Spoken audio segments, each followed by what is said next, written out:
welcome to another edition of Arts and Culture. I'm your host, Omar Rashada. I'm here at the Delaware Art Museum. I got 4 distinguished guests this afternoon, and we're going to be talking about the Delaware Art Museum. Good morning or good afternoon, ladies and gentlemen. Good afternoon. Thank you. Okay, let's start from Mary Ann. If you can say your name and what role you play in the Delaware Art Museum. Sure. I'm Margaret Winslow. I'm the curator of contemporary art here at the museum. I am Heather Campbell-Coyle. I am the chief curator and curator of American art. Jonathan Whitney, manager of performance programs and community engagement. I'm Sam Sweet. I'm executive director and CEO. The Delaware Art Museum was founded in 1912 by members of this community for the community. It was founded in order to honor a great illustrator, Howard Pyle, after his death, and began the first part of our what is world-class collections. It was later added to by other members of the community, our pre-Raphaelite collection from Samuel Bancroft, our early 20th century art from Helen Farr Sloan, John Sloan's widow, a great contemporary collection which has been added to by members of this community.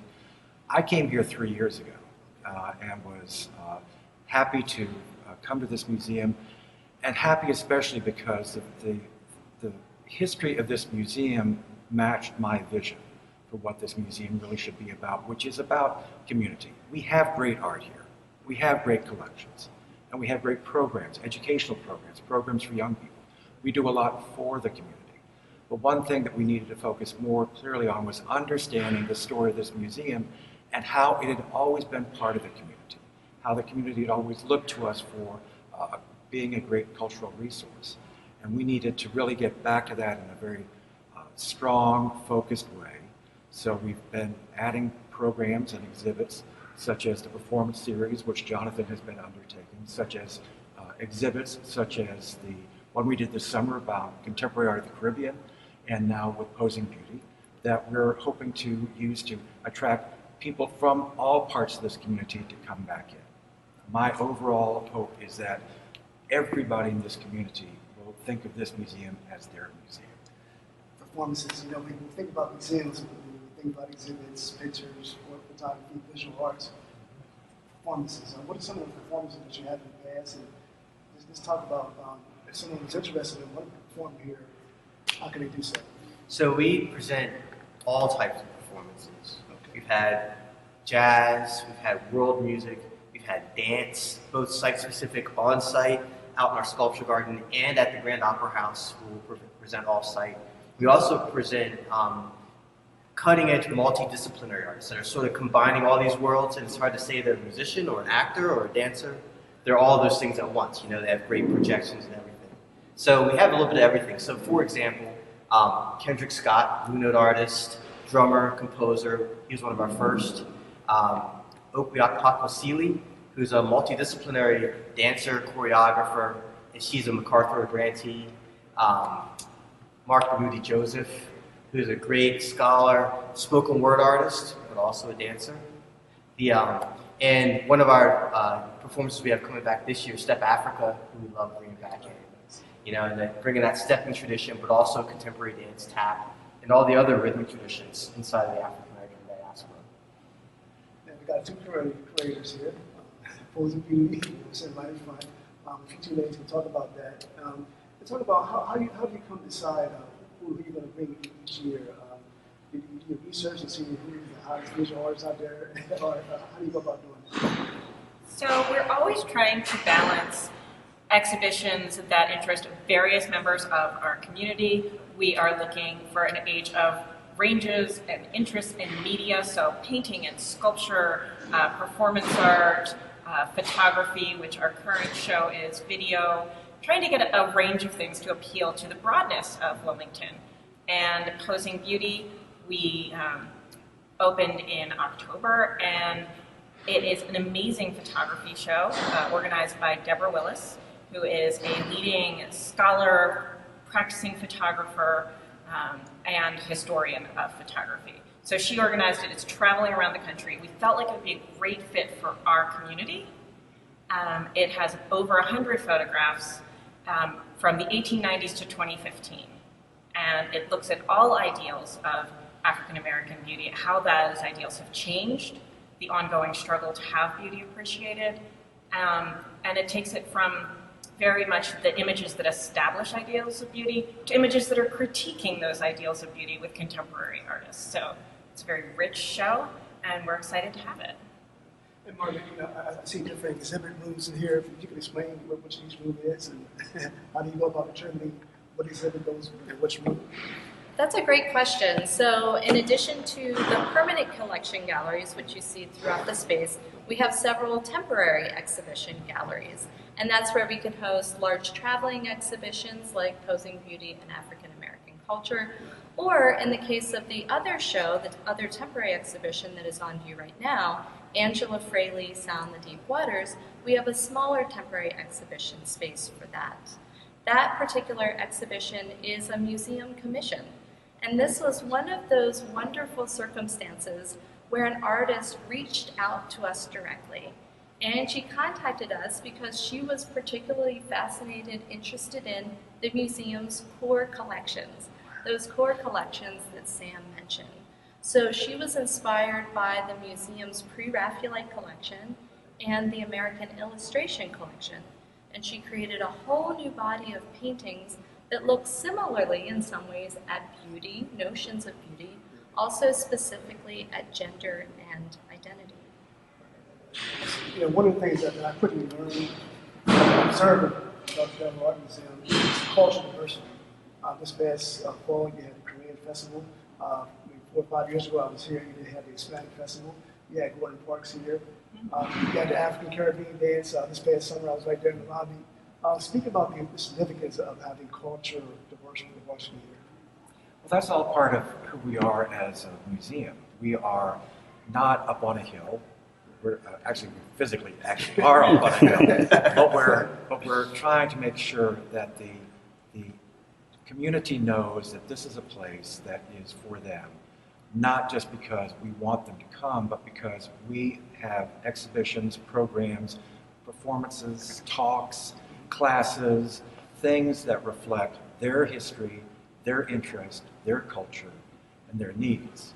What we want to do is make sure that what we're having here, as Heather said, we have a broad community that we're trying to reach, broad community that we're trying to serve.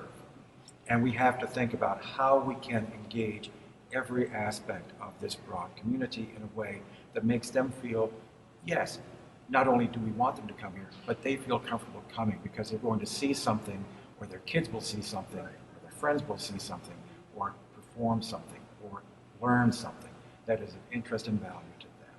That's the only way that we're going to make sure that we have the confidence and trust of everybody in this community, is when we feel that, and where they feel that this is a place for them. Right. You don't only have things for adults here, but you have kids going. So let's talk about the programs that you have for children. Sure.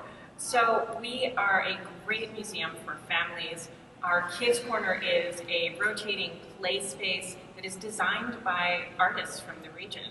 It's an artist commission. Actually, we work with artist families specifically. Right now, it's the Smith family. And they designed this incredible immersive space, sort of echoing the outdoors and telling a story, which so much of our collection tells a story, which is one of the reasons our collection is great for kids. One of our longest running family programs is called Glorious Stories. On Fridays, people bring their preschool age kids in to hear a story, talk about a piece of art that relates to it, and then go into our studios and make art. Because of course, kids are only sort of interested in looking at art. They really want to make art. And we have lots of programs where kids make art. We have programs that we do with local schools, but also we have summer camps for families and some after-school activities as well. Okay, let's do the summer camps. What exactly do they do in the summer? Oh my gosh! So they make so much stuff. There are these wonderful themed summer camps, and they get to do drawing and painting and things you would expect, but they're also doing clay, like really interesting, creative stuff. My daughter, as a young teen, did a cartooning camp here, where she sort of made her own zine. So it's a really wide range of activities. They're making masks, they're making, what else?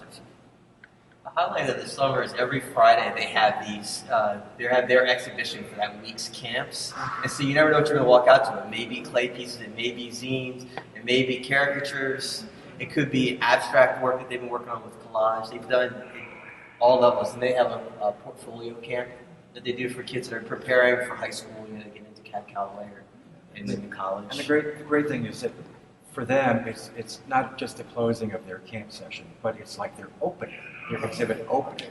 So the parents are there, the friends are there, and it's like a celebration of the work they've been doing. And we have other programs for Kumba Academy, for Academia Antonio Almanza, for Red Clay School District, where we bring their work in here, put it up on the museum walls, and have an opening for them so that their family can come and see the work that they've done. And to have that exhibited in a museum, and not just tucked away somewhere in a classroom downstairs, but actually here on the walls of the museum, is something that's really special and important. So I can imagine that you have a lot of parents with their cell phones taking selfies. Oh, Those kids, you know, the sports kids always get those opportunities on there. They hit their first shot, and mom and dad are there. But for those arts kids, to give them the opportunity to have that moment. You know, this is something I've been working on. It's in the museum now. Mom, look.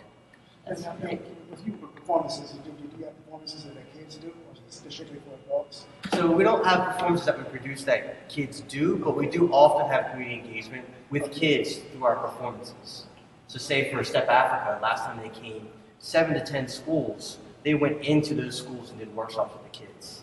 We did 2 full concerts just for schools in the area at the Grand before they did their public concert. And we'll do the same thing again when they come back. The Crossing, we had a Grammy Award-winning choir, The Crossing, come. And they, before they did their performance, they did a master class with Wilmington Children's Schools. You know, really spending 90 minutes with those kids, working with one of the best conductors in the world right now. So we have to make sure to plug in with the community and help them experience everything we're bringing in, not just the performance, but from the back end too. When Step Africa came last time, their public performance was on Friday night. Oh, okay. And I told people, we sold 1,200 tickets at the Grand for this performance.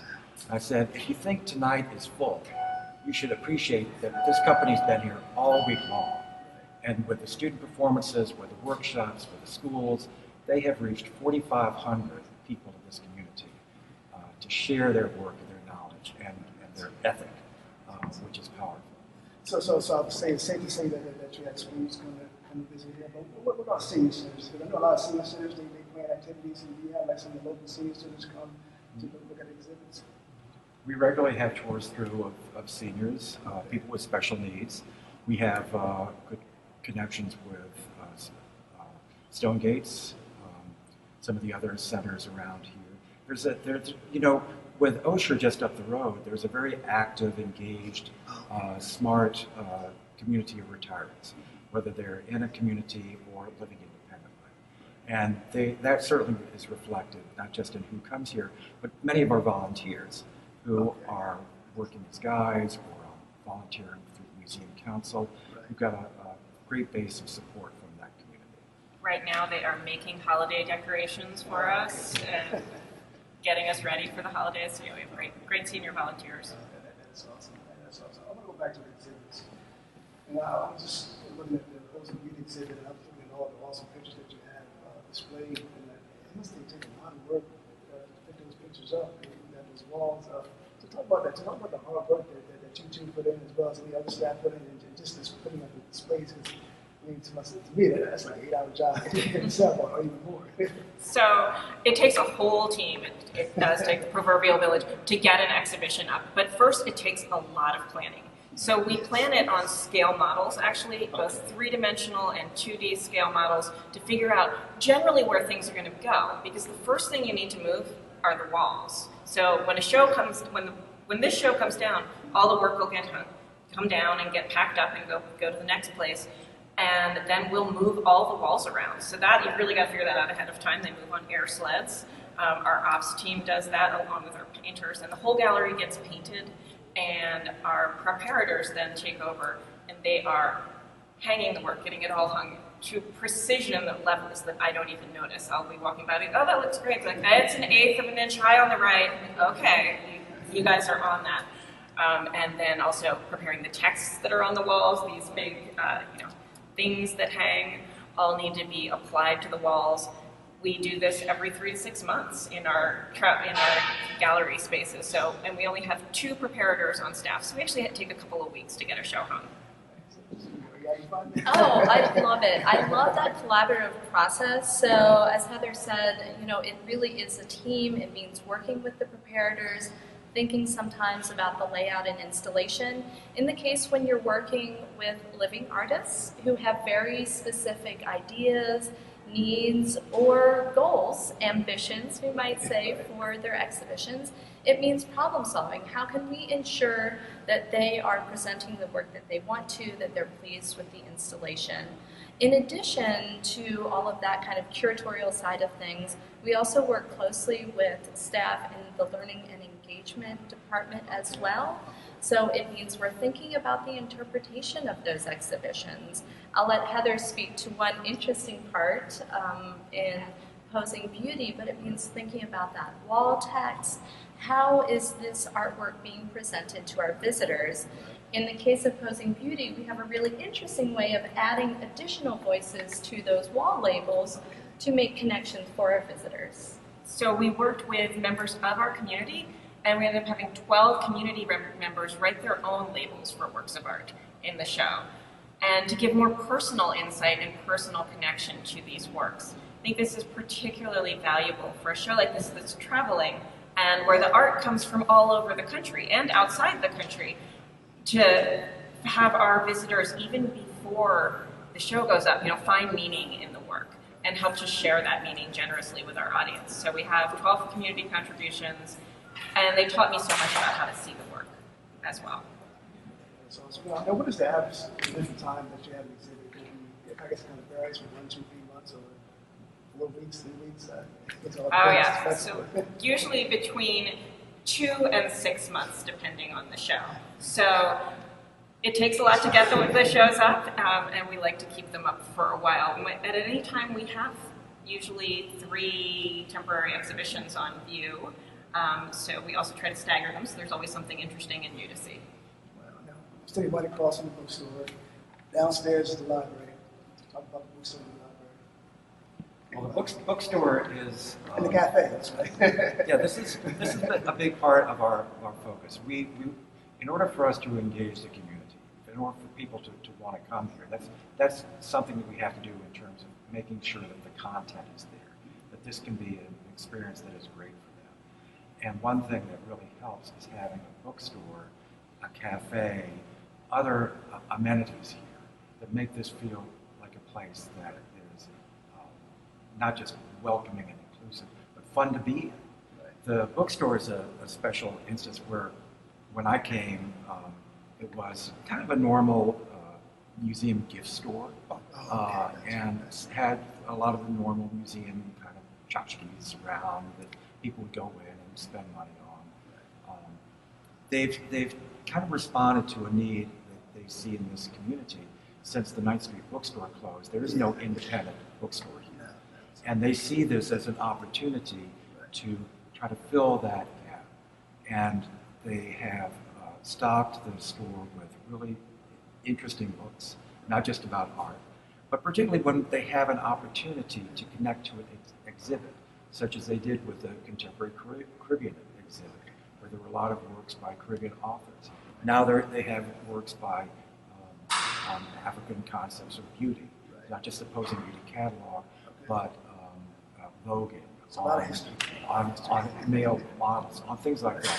So they're trying to be relevant, and that actually speaks to another community that we're engaging, which is we have a community of writers in Wilmington. So every year we have go through the year with a series of activities and talks and programs for them, culminating in a Wilmington Writers Conference, which kind of ties into something that a couple of volunteers began here, which is the Del Art Readers Book Club. So they're reading books often focused on some artistic issue or some artistic biography, but that brings them together to use this space as a convening space, a space that they feel comfortable in, that there's fun to be in, they can sit in the cafe, have a conversation, it's a talk about art, but they're the ones hosting it. They're the ones taking part in it. And we just feel happy to have them here. Now, do you have a book club here? That's you have a book club here? There's a Black Rose Reading Right, Club. right. I'm not sure what day they meet. It's coming up in November, so I think it's next week, next It's Tuesday. a Thursday. Oh, next Thursday. Thursday. And that's run through. So part of my duties here as community engagement is to bring in partners. And that's using one of our partners, One Village Alliance, who we work with all the time. Sandra Pitts, you know, she's a force. She does many great things for the kids in our neighborhood, in our city. And she, so that's in partnership with her to bring that here. So awesome. The classes here, just mention some of the classes that you have here. There are those who are watching and they're still intrigued, but it's really good. They want to know what type of classes you teach here. So we have painting and drawing. I think it's really cool. We also have ceramics and we have jewelry making, which is one of our really popular programs that people seem to stick with and get better and better, and some of them become professionals eventually. So we Heard that I was working in the museum, and he said, I have to thank you. I said, for what? My wife has been taking the metalsmithing classes there. I have saved a fortune in jewelry because she makes so much by herself. And she felt so good. She bought herself, she gave it to friends, and that's great. A lot of people go through here and take the classes, or have taken classes. Let's talk about the library. We have an excellent library. It is open by appointment. It's mostly used by researchers. We have deep collections of archives as well as about 40,000 books in our library. And they mostly relate to the art collections in the museum. So we have a collection of British Pre-Raphaelite art. We have a lot of books about British art. We have amazing collections of American illustration. So we not only have books about illustrators, but we have many of the, first editions of their illustrated books. So lots of things that N.C. Wyeth illustrated and Howard Pyle illustrated. And then my favorite thing is the John Sloan collection. It's a manuscript and archive of over 300 boxes and drawers related to the artist John Sloan, who was an American realist painter, active about 100 years ago. And we have the largest collection of his art, and then the supporting archives. So we get scholars from around the world who come to use those materials. Yeah, I guess I get one or two of you can answer this next question. You have a lot of people come to see the exhibits, you can see your performances. What type of feedback do you get from visiting, people visiting to see this awesome work? One of my favorite feedbacks is that they've never seen this diverse of an audience at an event. We got that at Step Africa, we got that at most of our performances, we hear that said. And I think that's important because we're bringing people in Wilmington together, which, if you've been here, like, this is a place that can be segregated at times. We do it to ourselves. And they offer programming that calls all different types of people to come in and have these conversations and gives them something to have together and experience together is pretty amazing. It's one of my favorite parts. And that's a great response we see to those programs, performances, to the exhibitions as well. I love reading the museum comment book and looking at all the various comments that people make about being surprised by what they saw in the galleries, being inspired by it, learning something new, making a new connection with whomever they're there with in the galleries. So the response is just so wonderful, and you can read on those pages the inspiration that visitors feel when they're here in the space. When I first came here, I would stop and read the comments. Okay. And as I eventually told the staff, I said, I read so often that people write, this is a hidden gem. I love the gem part. I hate the hidden part. That's something we have to work on, because this is a world-class collections in a great museum that really wants people to come and use us. And we want them to feel comfortable here. Some come for excitement, some come for education, some come to experience something new, some come to be meditative and reflective. People have different needs, and we're here for whatever they want. We have 3 minutes remaining. People want to be a member of the Delaware Art Museum. How can you be a member? This being a nonprofit 501c3, and make sure you're always looking for donations and contributions. How do people get involved? Well, absolutely. We have different levels of membership, and membership is available. If you go to our website, there's a whole page on how to become a member and what the benefits of membership are. Clearly, one membership can be paid for through the admission that you save if you come here more than a few times. Family memberships are great. And then above memberships, we certainly encourage people to help us through supporting the work with a donation. That's also very important. How you can donate, how you can participate in the museum, it's all on our website. And what are the hours of operation? So Wednesday, Thursday, Friday, Saturday, and Sunday, 10 to 4. On Thursdays, we stay open later to 8 o'clock. And those hours are free from 4 to 8 on Thursdays. And on Sundays, 10 to 4 is also free. Just under 2 minutes remaining. Ladies, 30 seconds each. You want to say your closing comments before we leave out? Yeah. I'm looking forward to people coming and enjoying the Delaware Art Museum through the holidays this year. We have our Winter Arts Festival. We've got the Cartoon Christmas Trio. We have some pretty amazing programs through the holidays. You can buy stuff, you can see stuff, you can make stuff. So hopefully people will be able to make it here in December, January.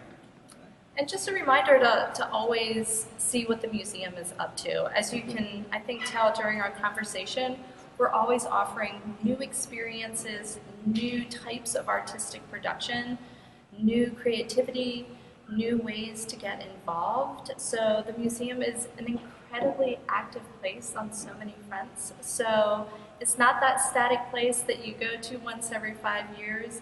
You really have to come by more often, see what we're doing. Okay. And what is the website and address here?